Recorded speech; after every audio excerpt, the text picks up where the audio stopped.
a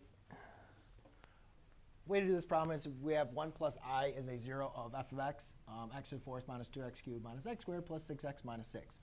So if we know that x equals 1 plus I is a 0, based on what we talked about last class period, what also is a 0? 1 minus I. And that's also a 0. Now, what I'm going to do is if you multiply those two, then you're also going to get a factor. Think about 12. 2 and 3 are both factors of 12, correct? 2 times 3 is 6. Is 6 also a factor of 12? Yeah, so what we can do is, since these two imaginaries, the product of these is also going to give us a factor. So I need to write these, though, as factors. So as factors, they'd be 1 plus I, 1 plus x minus 1 minus I times x minus 1 plus I. Then I just multiply this out. I've showed you guys how to do this a couple different ways. You guys could use box method if you like. Or you could do it the way that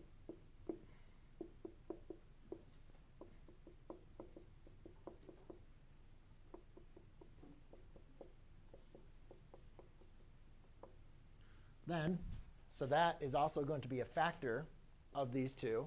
And then I can just use long division. X to the fourth minus 2x cubed minus x squared plus 6x minus 6. X goes into x to the fourth, x squared times x squared is x to the fourth.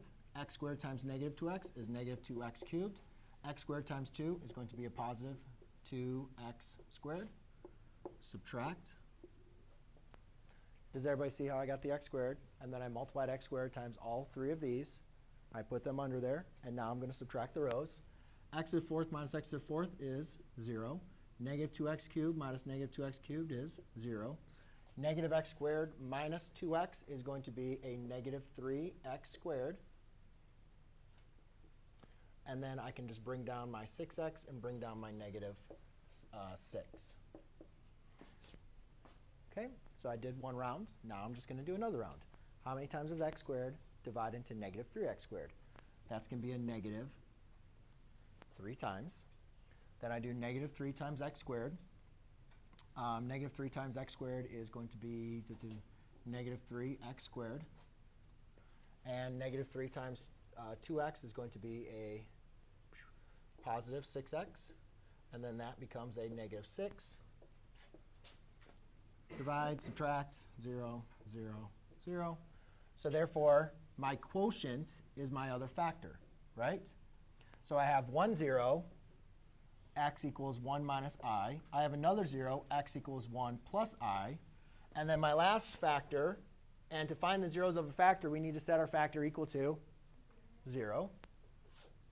So I'd have x squared equals 3, square root, x equals plus or minus the square root of 3. So my other zeros are x equals square root of 3, x equals negative square root of 3. So I have 4 zeros. And ladies and gentlemen, looking at the polynomial, how many zeros am I supposed to